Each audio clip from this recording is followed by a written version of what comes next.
Ketika anak-anak kita berteriak di jalanan, mengusung sangkur, membawa celurit, saling berkejaran, darah menetes di setiap sudut kota, motor-motor dibakar, orang menjerit penuh rasa ketakutan, kita hanya bisa diam. Ketika di sudut-sudut kota, anak-anak kita menenggak ciu. Ketika sudut-sudut kota, anak-anak kita makan eksimer. Ketika di sudut-sudut kota, anak-anak kita makan minuman oplosan. Mereka jatuh tersungkur, matanya merah penuh dengan rasa emosi, pulang ngamuk ke orang tuanya. Kita hanya bisa diam.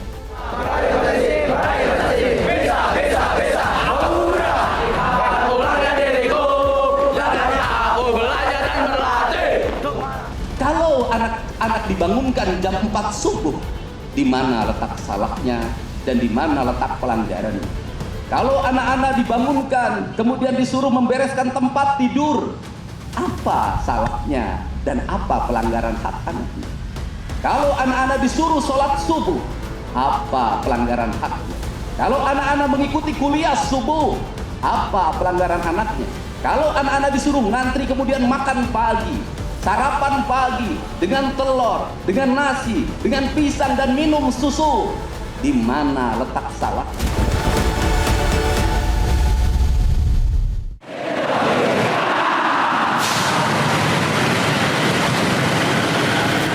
Hari Kebangkitan Nasional, Selasa 20 Mei 2025.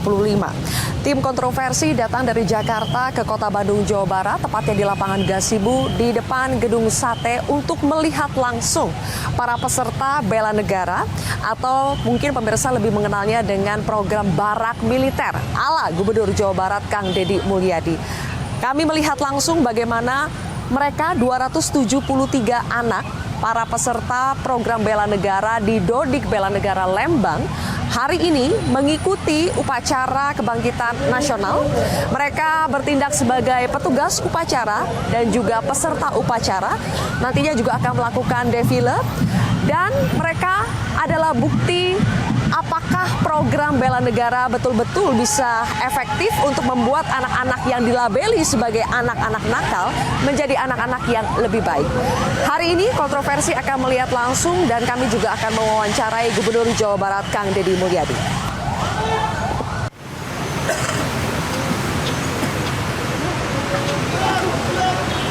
Kepada Sang Merah Putih, hormat sajadah!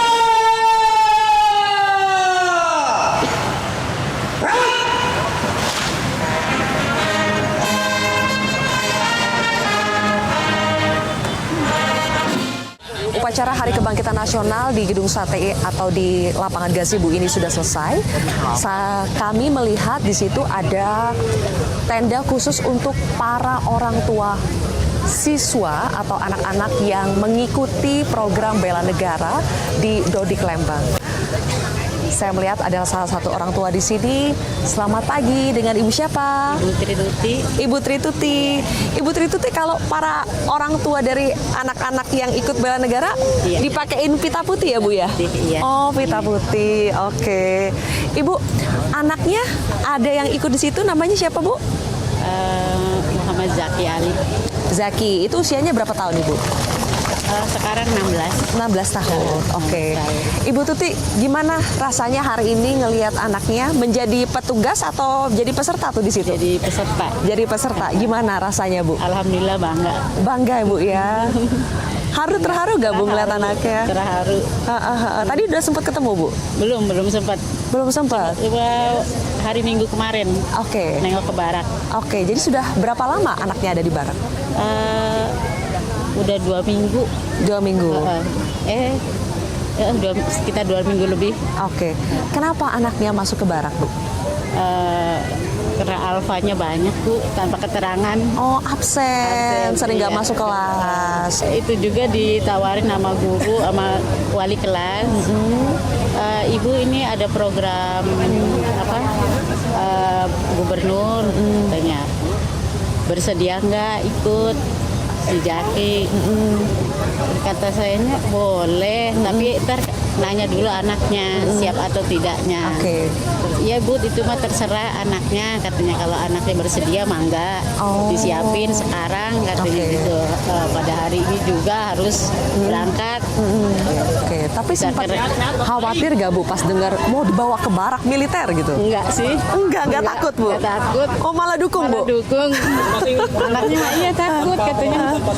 Mama ntar di sana nggak pegang HP karena dia tuh 24 jam pegang HP. Oh, emang penyakit anak sekarang pegang HP ya Bu ya? Gamenya tuh. Kata saya tuh, Dek, ntar di sana nggak apa-apa nggak pegang HP juga, di sana belajar disiplin. Oke. Biar kamu apa yang kamu bisa tunjukin. Kamu harus di sana harus berprestasi. Terus pas kemarin hari Minggu ya sempat ketemu ya? Udah ngeliat ada perubahan belum? Alhamdulillah. Berarti Ibu Tuti mendukung supaya program ini terus ada buat anak-anak yang lain? Dukung. Oke. Oke kalau gitu. Maju. Oke, makasih Bu Tuti ya. Terima kasih.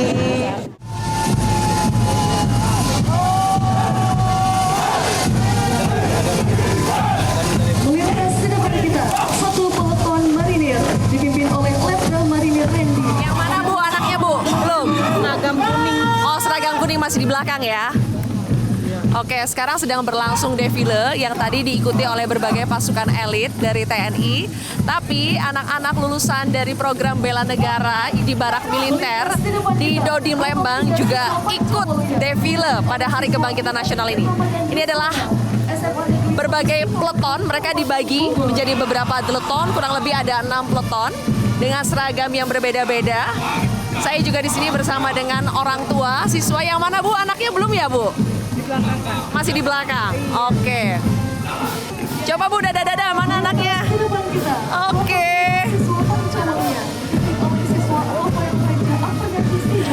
Bangga Bu. Ibu sampai terharu ya. Kenapa Bu? Bangga sekali melihatnya. Kangen. Udah lama nggak ketemu? Udah 2 minggu. Oke. Anaknya umur berapa? 17 tahun. Oke. Kenapa anaknya dibawa ke barak Bu? Karena saya yang ingin dia masuk sini karena udah tidak bisa diomong lagi sama orang tua dan sama mbahnya juga nggak bisa. Jadi kalau emang ini jalan terbaik ya udah. Ibu yang dorong supaya masuk ke barak ya? Dan dia pun mau. Dia mau ya. Terus ngelihat hari ini anaknya ikut defile baris berbaris dengan tertib, teratur, rapi. Dengan dia juga orangnya kan nggak pede. Semenjak dilatih di sana, alhamdulillah dia nurut, dia pede banget. Oh gitu. Ibu juga sempat nengokin ke sana nggak? Iya. Ngelihat ada perubahan? Bu? Ada. Alhamdulillah ya. Jadi akan terus mendukung program seperti ini Bu. Bahkan kalau bisa saya pengen anak saya kelas 3 di sana kalau diizinkan oleh Pak Gubernur. Kelas 3 di mana? Masuk barak aja. Ya ampun Ibu ya. Karena kan dia kelas 2, ini mau naik kelas 3. Oke. Makanya saya ampun terima kasih banget sama Pak Gubernur. Oke. Terima kasih sama Bapak-bapak TNI di sana yang sudah mendidik anak saya dengan sabar. Dan hasilnya ya ini hari ini. Kami puas banget. Oke, baik. Sebagai orang tua pasti sangat berterima kasih ya Bu ya. Terima kasih Ibu.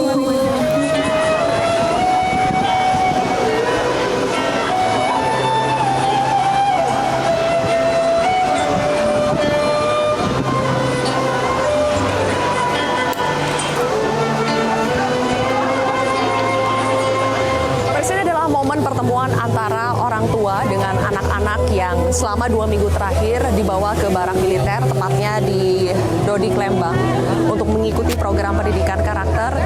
Suasana haru begitu terasa di sini karena orang tua merasa ada perubahan yang sangat signifikan dari karakter anak-anak mereka yang mungkin dulunya anak-anak mereka tidak mau mendengar orang tua, kemudian juga banyak membolos, tidak bisa dibilangi, tidak mau nurut. Setelah mengikuti program bela negara ini, banyak orang tua yang mengatakan kepada kami mereka melihat langsung perubahan dari segi sikap anak-anak mereka sekarang yang ternyata setelah mengikuti program ini, anak-anak juga sekarang lebih tersentuh ya setelah lama tidak mengikuti atau tidak mendengar lagi kabar dari orang tua mereka.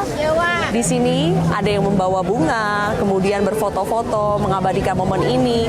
Tadi juga orang tua sangat terharu ketika melihat anak mereka ikut baris berbaris defile menjadi petugas maupun peserta dari upacara Hari Kebangkitan Nasional yang digagas oleh Pemprov Jawa Barat. Dan mudah-mudahan setelah mereka lulus dari program Bela Negara ini, mereka bisa konsisten menjalani hari-hari yang lebih baik lagi. Bapak, boleh Bapak pesan-pesannya untuk anak-anak yang sudah keluar dari barak militer, apa pesan-pesan untuk anak-anaknya, Pak? Semoga menjadi anak yang sukses, ya, kepribadian yang disiplin, sesuai dengan Pancawaluya, biar dia tetap meningkatkan takwaan, kedisiplinan, selalu berbakti kepada orang tua. Bapak ikut melatih juga pada saat di barat, Pak? Sama di barat, ya. Program pelatihannya kurang lebih itu seperti apa sih, Pak? Kalau programnya ya sesuai dengan anjuran dari Bapak Gubernur, dia hidupnya pola hidup yang disiplin. Pola hidup yang disiplin. Oke, mudah-mudahan ini bisa lanjut terus ya, Pak.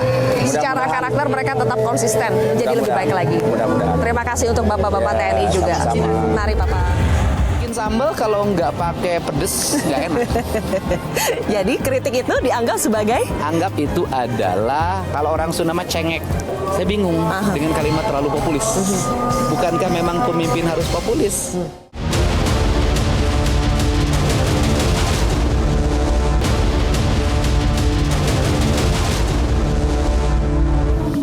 dan Pangdam Berbaris 300 Raja Wijaya Abitura Secara Reguler tahun 2024.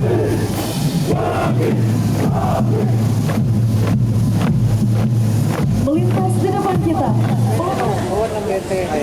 Apa nama langsung bro? halo, Dede. Gimana, boleh gak cerita pengalamannya selama mengikuti pendidikan bela negara di barak militer? Tentang apa? Dari apa dulu nih? Dari kesan-kesan secara keseluruhannya deh. Seneng gak? Ya, dari makanan mah justru paling seneng. Oh, dari makanan? Ya dong. Kenapa Ya. makanannya? Makanannya enak. Enak? Nah, Sehari tapi- makan berapa kali? 3 kali. 3 kali. 3 Sama kali? snack 2 kali. Snack 2 kali, Iya. total 5 ya? Iya. Makannya lebih berisi ya? Ya, Terus selain makanan, apalagi?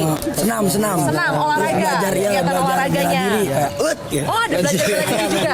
Kayak mana bela dirinya? Boleh dilihat gak? Bela diri TNI. Baik, kayak Pencak silat gitu. Oke, boleh diperagain dikit gak? Aduh, bagain dikit. Ayo dong, ayo. Ayo, Dede. Ayo, sama dia nih. Ini jawaranya ya? Iya.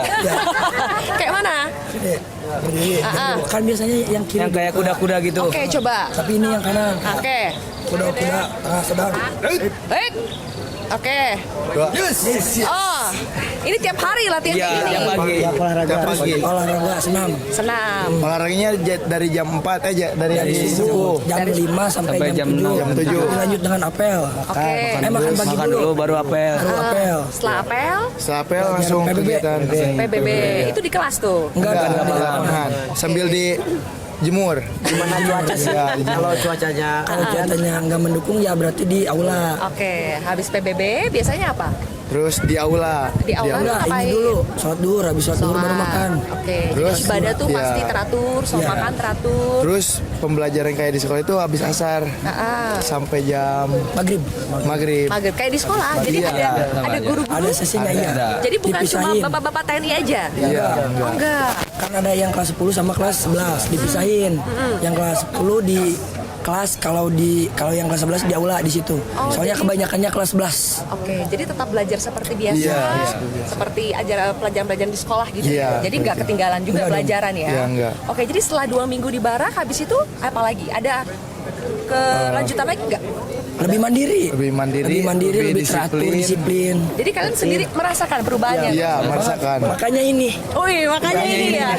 Oke, jadi sebelum masuk barak itu kayak gimana? Setelah masuk barak, setelahnya itu merasanya kayak gimana dari sini dulu?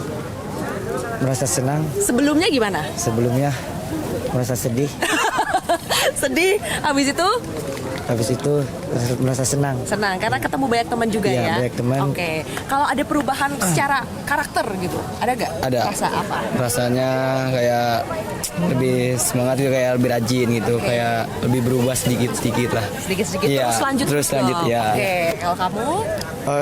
Ternyata di sekolah di Barak itu tidak sesuai ekspektasi.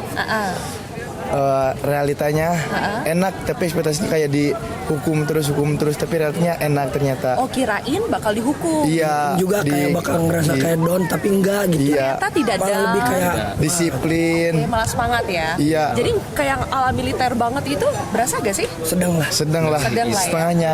Tapi Iya. tidak tertekan. Tidak, enak. Enggak, Iya. enak. Iya, enak. Mau lagi kalau Mau masuk lagi? betah ini.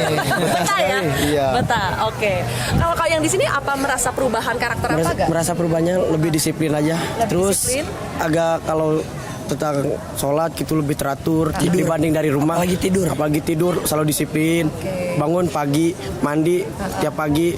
Soalnya kalau siang nggak bisa mandi. Di sini di Barak minimal mandi jam 4. Jam 4 sore? Jam 4 Pagi dong. Jam 4 Iya. pagi, oke. Ya harus mandi. Soalnya kalau siang nggak bisa banyak acara. Oke.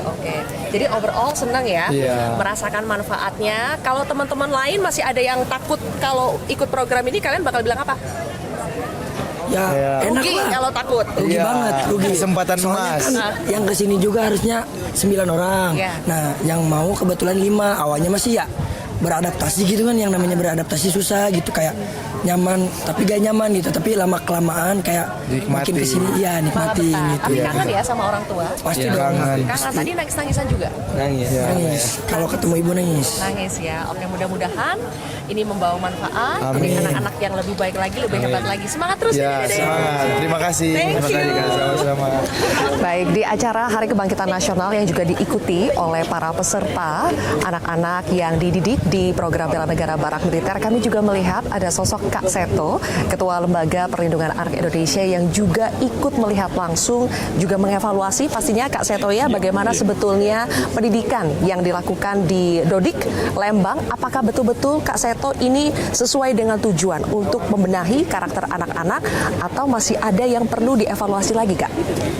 Iya, tentu ini sebagai suatu langkah awal dan intinya adalah melengkapi apa yang kurang yang dirasa oleh anak-anak ini, baik dalam lingkungan pendidikan formal di sekolah atau pendidikan informal di keluarga. Nah, ini adalah pendidikan non formal, dan apapun juga langkah pendidikan non formal sejauh itu baik untuk pembangunan karakter anak tentu harus didukung, dan tentu juga harus dikritisi, dievaluasi kalau ada yang kurang dan sebagainya. Semua terbuka demi kepentingan terbaik bagi anak-anak. Program ini menuai kontroversi juga, Kak Seto, karena ada embel-embel ini dididik ala militeristik, karena dibawa ke barak militer kemudian dididik juga oleh anggota TNI. Kak Seto melihatnya seperti itu kah? Terlalu militeristik kah? Ya, dan ternyata saya melihat kemudian juga mendengar dari suara anak-anak sendiri yang menyatakan sama sekali tidak ada tekanan, tidak ada paksaan dan sebagainya. Bahkan beberapa teman-teman yang mereka menyampaikan ingin juga ikut bergabung. Dan saya sendiri juga dihubungi beberapa anak-anak juga remaja SMA yang gimana caranya ikut. Coba sampaikan ke Kang Deddy, mohon terbuka juga untuk anak di luar Jawa Barat, bahkan dari begitu. Jadi artinya marilah kita sama-sama dengan hati yang bersih melihat suatu itu selalu dengan mengecek langsung dan juga mendengar suara anak. Jadi Kak Seto berbeda ya dengan suara-suara yang minta program ini dihentikan saja. Ya, artinya saya berpikir kalau ini dihentikan, kalau gitu kalau sekolah ada yang keliru juga sekolah dibubarkan. Jadi berarti tidak benarkan. Jadi apapun juga selalu ada kekurangan, kelemahan, dan marilah kita saling melengkapi dan semua dilakukan adalah demi kepentingan terbaik justru untuk anak-anak sendiri. Ada satu lagi Kak Seto yang harus saya tanyakan. Video Kang Deddy itu kan viral yang memperingati anak-anak supaya tidak nakal, supaya menuruti orang tua, tapi akhirnya dimanfaatkan oleh orang tua untuk dalam tanda kutip menakut-nakuti anak mereka. Itu bagaimana pendapat dari Kak Seto? Iya, saya dengan segala hormat mohon kepada para ibu-ibu, mohon video itu jangan jadi alat untuk justru menekan putra-putrinya, karena itu tanpa sadar justru melakukan kekerasan terhadap anak-anak. Anak-anak akhirnya juga malah tidak bisa menerima itu secara jernih dan akhirnya takut terhadap koreksi, nasihat atau apapun juga. Dan mohon para orang tua menjadi sahabat anak sebagaimana juga Kang Deddy yang nanti akan kami daulat sebagai sahabat anak-anak Jawa Barat.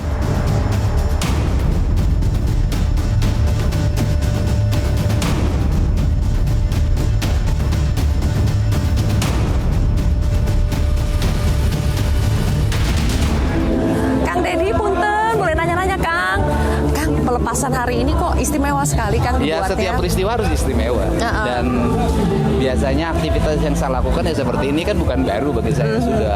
Saya sejak saya jadi mahasiswa itu saya terbiasa membuat pendidikan buat anak-anak yang punya karakter khusus. Jadi bukan baru. Jadi saya ketika melihat ini, oh ini caranya. Ini caranya ya. Jadi overall ini akan diterapkan terus Kang Dan Deddy. kita akan dorong untuk ratusan ribu anak Jawa Barat untuk mengikuti program pendidikan ini. Dan nanti tidak terbatas pada anak-anak yang dianggap bermasalah. Anak-anak berprestasi akan kita siapkan. Para penerima beasiswa, baik beasiswa pelajar maupun santri, akan kita kelola dengan sistem pendidikan seperti ini. Tadi Kang Deddy berkali-kali menekankan label anak nakal itu harusnya tidak ada lagi. Sekarang mereka harus dilabeli sebagai anak-anak hebat. Anak hebat, anak kebangsaan. Anak-anak kebangsaan. Karena sekolahnya juga sekolah kebangsaan. Jadi sudah saya declare nama sekolahnya adalah sekolah kebangsaan. Oke, dan ini akan berlanjut sampai ratusan ribu orang. Ratusan ribu anak. Dan ada yang mereka diundang untuk sekolah di Dodik, ada yang nanti para pelatihnya turun ke sekolah-sekolah. Oke, dan tetap 2 minggu kan? 2 minggu, tetapi sebenarnya mereka bukan 2 minggu, mereka tuh setahun. Campnya yang 2 minggu. Setelah itu pendidikan berkesinambungannya dilakukan dalam 2 minggu sekali. Oke. Jadi mereka ini nanti 2 minggu sekali dikumpulkan. Kang Deddy, menanggapi berbagai kritik yang terus ada sampai hari ini gimana nih Kang? Akan lanjut terus atau bagaimana? Bikin sambal kalau nggak pakai pedes nggak enak. Jadi kritik itu dianggap sebagai? Anggap itu adalah kalau orang Sunda mah cengek. Cengek itu apa Kang? Cabe, lombok. Nah itu adalah bagaimana ramuan yang kita buat ada unsur pedasnya kan jadi enak. Tapi Kang Deddy jangan cuma kritik, harus ada solusi konkret juga yang ditawarkan ya. Bagi mereka yang memiliki kemampuan, sebaiknya kemampuan itu tidak diekspresikan di depan kamera saja, tapi ekspresikan dalam tindakan di lapangan. Karena negeri ini butuh tindakan, bukan wacana. Oke, meskipun ada beberapa kebijakan atau tindakan Kang Deddy yang dianggap terlalu populis, saya bingung dengan kalimat terlalu populis. Bukankah memang pemimpin harus populis? Saya pemimpin Jawa Barat itu falsafahnya populis, yaitu falsafah siri asa, siri asi, siri asu. Nu jauh orang deketin, nges deket orang pahetin, nges pahet orang layatin, nges layat silih wangikeun. Itu populis. Jadi maju terus Kang? Maju terus. Kan kita menjadi aneh misalnya, saya terlalu populis karena saya punya media sosial. Saya mah gratis media sosialnya punya sendiri. Orang lain kan mengerahkan tim media, mengerahkan tim konsultan, biayanya puluhan miliar. Sampai ada istilah gubernur konten. Iya, lebih baik jadi gubernur konten, punya konten sendiri daripada gubernur menggerakkan influencer. Buzzer ya Kang. Terima kasih Kang Deddy.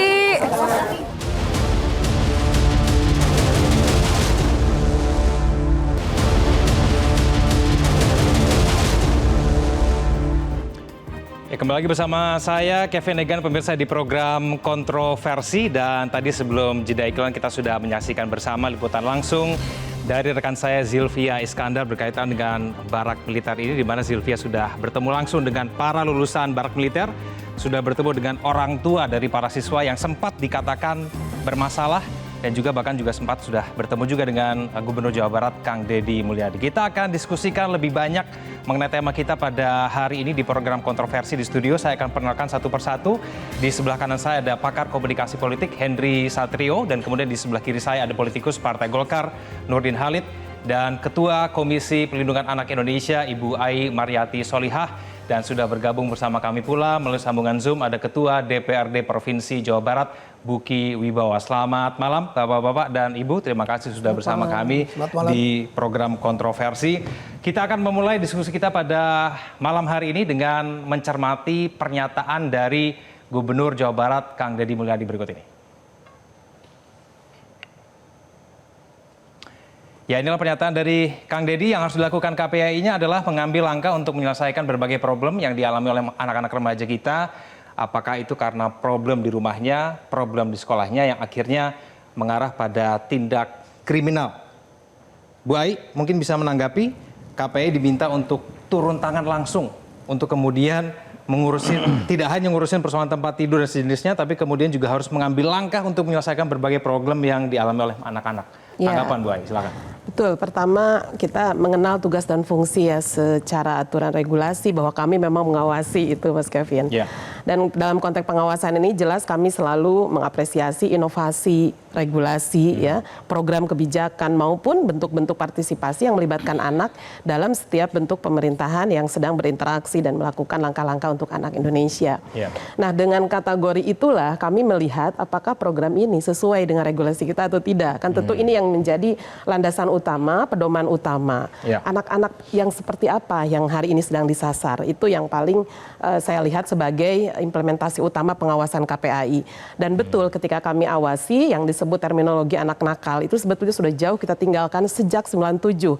Kita berubah pada anak yang berhadapan dengan hukum, mereka membutuhkan perlakuan khusus, dan mereka anak-anak yang membutuhkan perlakuan-perlakuan yang istimewa ya kalau kita mengenal secara inklusi. Nah, ini yang kemudian kami berikan masukan gitu. Dan hasilnya betul kami bertemu dengan 90 anak yang dari angkatan pertama mungkin ya saya menyebutnya. Memang betul kalau ini dari sisi regulasi peraturan gubernurnya untuk anak-anak yang tawuran dan berikutnya anak-anak yang dianggap geng motor dan lain sebagainya, kami menemukan 32% bahwa ini adalah anak-anak yang mereka lainnya, bukan dari itu semua. Dan menemukan kembali yang kedua adalah bolos sekolah, yang ketiga baru tawuran gitu ya dari 90 anak ini. Kemudian berikutnya berikutnya itu barulah tawuran dan yang motor itu dan lain sebagainya, sehingga peruntukan anak nakal dan kemudian siapa yang dimasukkan ini yang kami kira mari sama-sama kita letakkan bahwa perlindungan anak itu harus dilabeli dengan anak-anak ingin kita didik, ingin kita tumbuh kembangkan karakternya, bukan pada stigmatisasi. Ini yang paling utama kami sebut sebagai aspek pemenuhan dan perlindungan hak anak. Yang kedua tentu pada aspek pedomannya. Kalau kita sepakat ini disebut anak-anak yang memiliki perilaku khusus sesuai Undang-Undang Perlindungan Anak dan kemudian peraturan pemerintah tentang perlindungan khusus anak, maka kita harus menyertakan asesmen awal anak-anak ini memiliki persoalan apa. Ini yang kami lihat dan kami dekati gitu ya. Kami juga secara random ngobrol dan lain sebagainya. Dan ketika dikatakan kami tidak ada keterangan dari secara asesmen psikologis ya, kami juga tidak memiliki referensi apakah dari BK ini sudah dikonsultasikan dengan psikologi.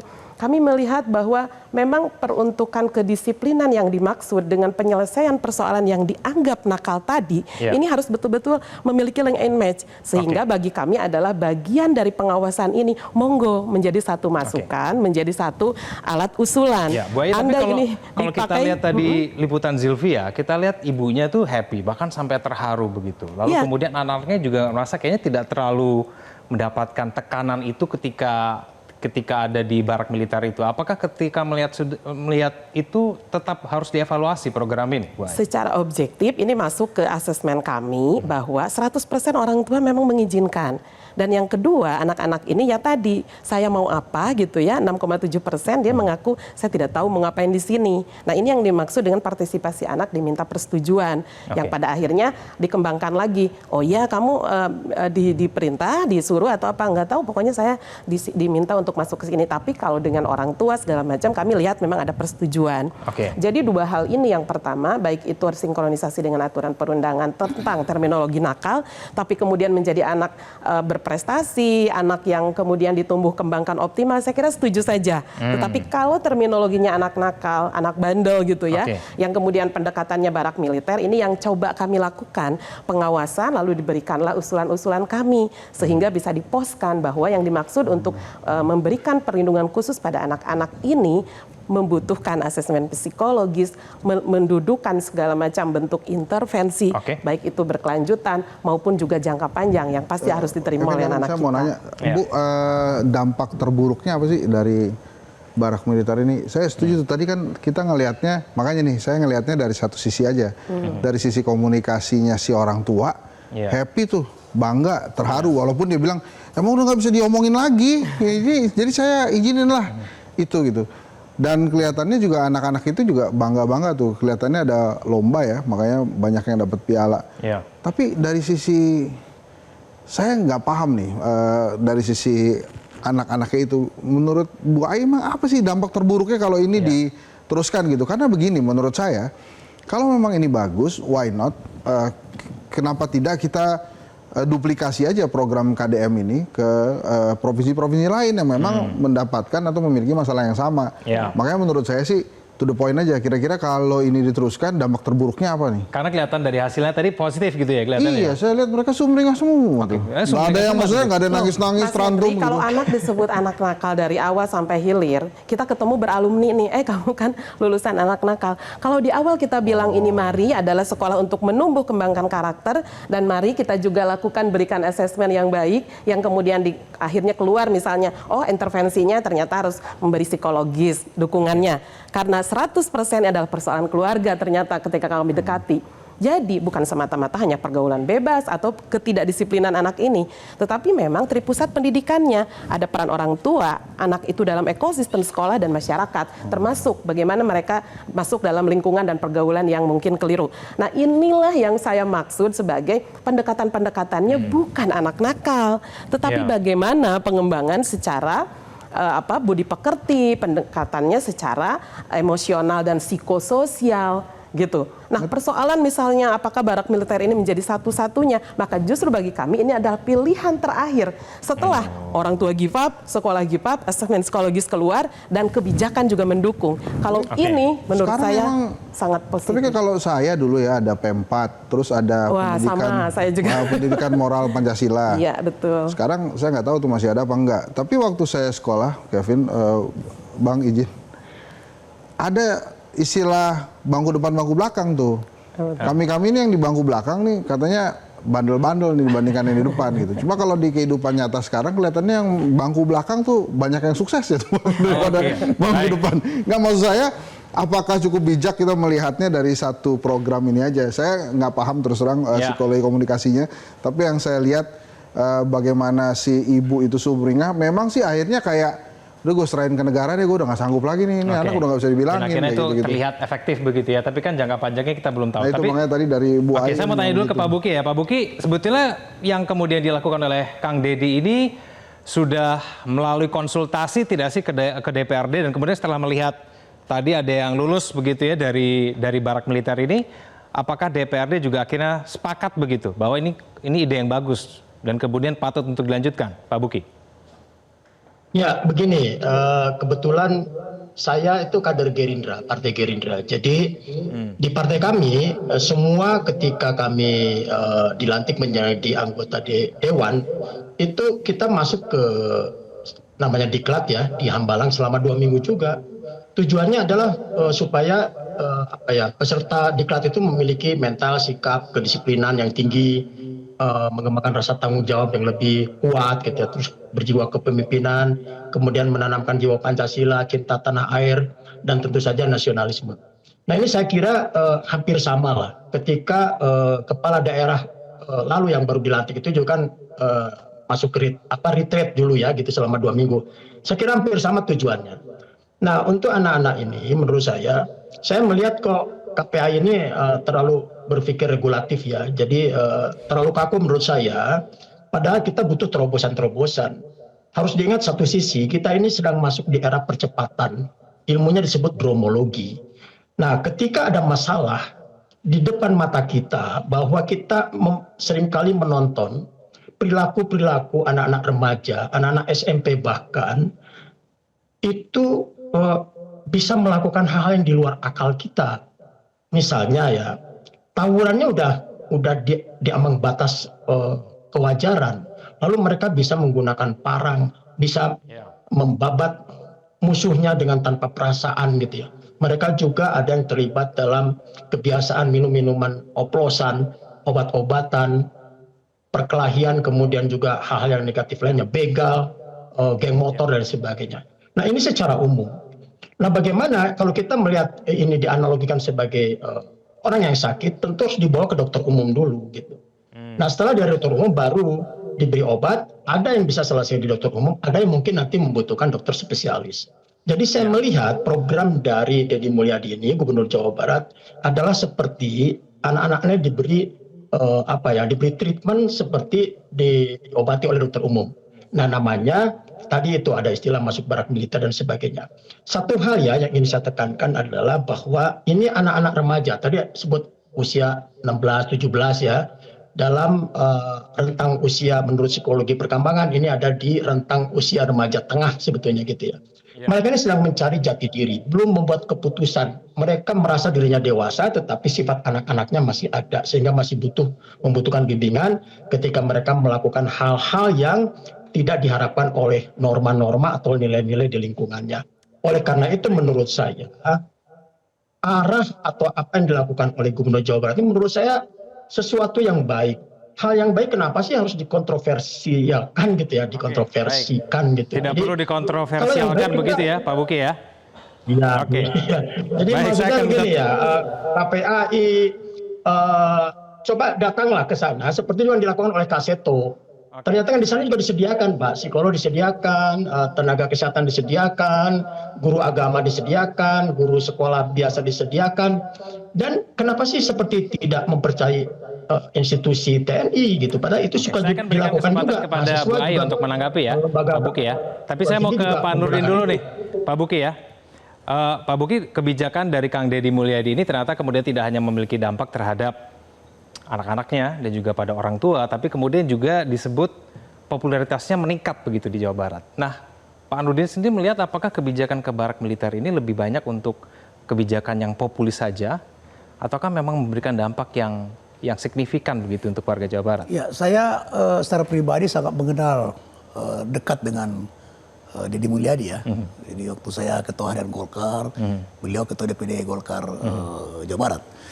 Memang Kak Deddy ini sejak dia jadi bupati, dia memang sudah mampu membranding dirinya secara populer itu. Nah, tetapi kemudian kepemimpinannya yang melahirkan berbagai kebijakan itu juga menghadirkan polarisasi. Ya. Ada yang berapresiasi karena dianggap kebijakannya itu adalah pro rakyat dan sangat komunikatif di medsos. Tapi ada juga yang mengkritisi bahwa kebijakannya itu tidak etis, gitu ya. Lemah dalam teori dan tidak berbasis keilmuan, kemudian berpotensi melanggar HAM. Dan perlu kita pahami bahwa setiap kebijakan yang populis dengan pendekatan yang populis belum tentu bisa menyelesaikan permasalahan secara berkelanjutan.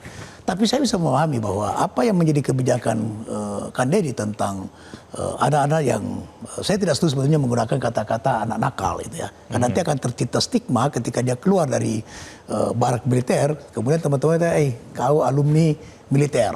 Alumni apa namanya anak nakal. Gitu. Nah itu stigma itu tidak bagus. Ini solusi jangka pendek apabila dikaitkan sebagai sebuah sotrafi ini bagus ya dalam upaya untuk menciptakan kesadaran. Tapi saya sebetulnya tidak yakin ini bisa menciptakan kesadaran kolektif bagi anak didik kita dalam jangka panjang. Oleh karena itu ini perlu ada solusi dari Kementerian Pendidikan sebetulnya. Ya. Harus diberi kegiatan ekstrakurikuler dibanding intrakurikuler yang sebanding itu. Sehingga anak-anak kita itu tidak punya waktu dan kesempatan untuk berbuat sesuatu yang tidak baik untuk dirinya maupun untuk masyarakat. Jadi ada cara lain begitu ya Pak Nurdin ya? Tidak harus barak militer begitu ya? Dulu zaman kita, zaman saya dulu sekolah, ada namanya Persami. Perkemahan Sabtu Minggu. Siswa-siswi ini adalah melakukan karya nyata di sebuah desa dalam bentuk berkemah. Di sini bisa dilakukan ini sebetulnya. Jadi kegiatan-kegiatan seperti ini kemudian hadirkan personel TNI untuk memberikan pelatihan-pelatihan yang bisa menciptakan kedisiplinan untuk menghadirkan kesadaran. Jadi nggak perlu ke barak militer begitu ya Pak Nurdin? Oke, baik. Kita akan jeda dulu pemirsa, jangan kemana-mana, kontroversi akan kembali.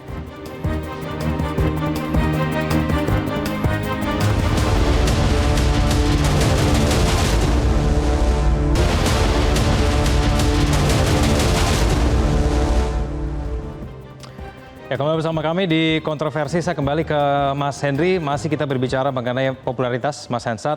Kalau kita lihat apa yang dilakukan oleh KDM dengan kebijakan barak militer ini menaikkan popularitasnya gitu. Dan tidak sedikit orang yang menganggap bahwa apa yang dilakukan sekarang ini punya dampak di tahun 2029. Tanggapannya bagaimana Mas Henry?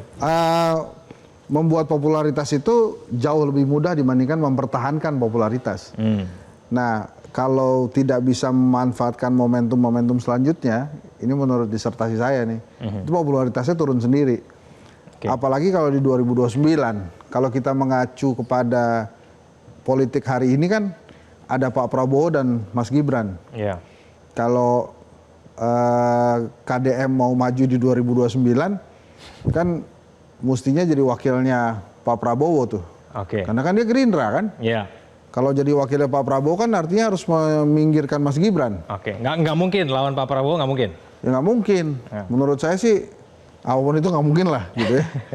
Nah sekarang kan Mas Gibrannya masih bersama Pak Prabowo atau tidak? Kalau melihat kemesraan Pak Prabowo dengan Pak Jokowi hari ini, kalau itu diteruskan sampai 2029, ya Prabowo Gibran lagi gitu kan. Tapi saya kira begini, arah kebijakan Kandedi bukan ke situ sebetulnya.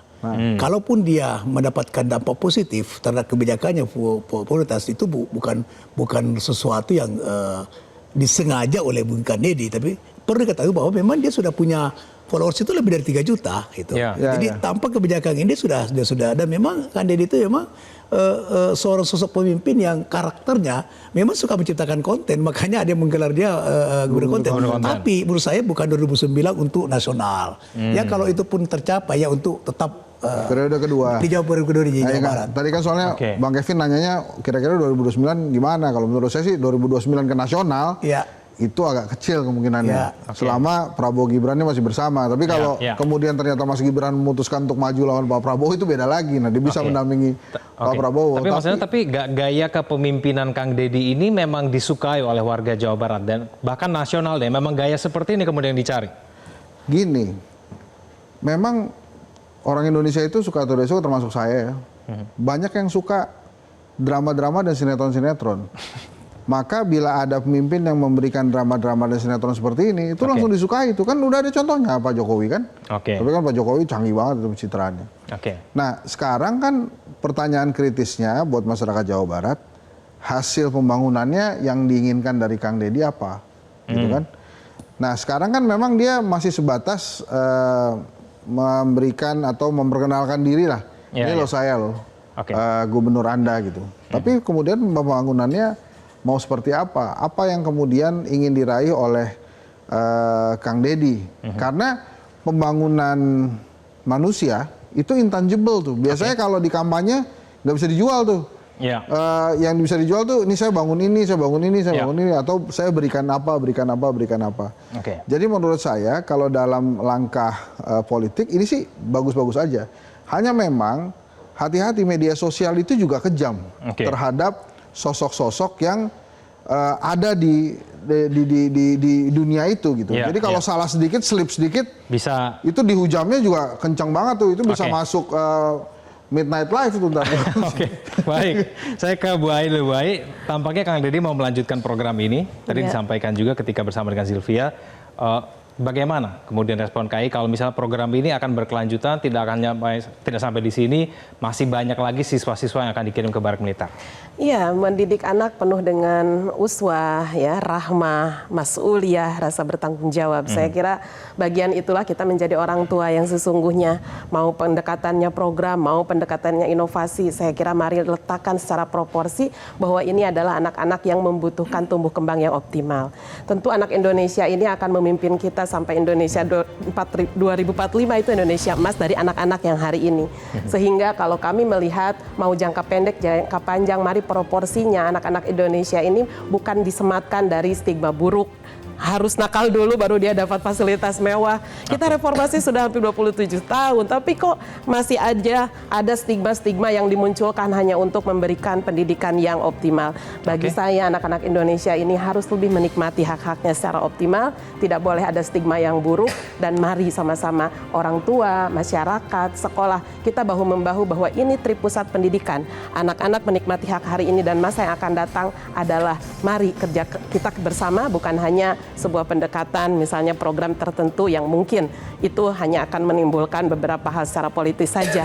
Tetapi bagi kami ini adalah komitmen dan itu harus dirawat, dijaga semangat Kang Deddy untuk selalu bersama anak-anak Indonesia. Kita akan awasi bersama program-program dari Kang Deddy Mulyadi. Terima kasih Bu Ai, Pak Nurdin juga terima kasih. Dan Mas Hendra, terima kasih. Dan juga Pak Buki yang sudah bergabung bersama kami di luar studio. Terima kasih atas waktunya, waktu kita terbatas.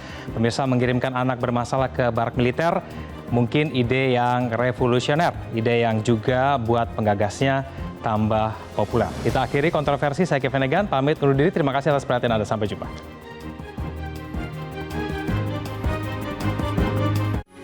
Metro TV. Jelajahi cara baru mendapatkan informasi. Download Metro TV Extend sekarang.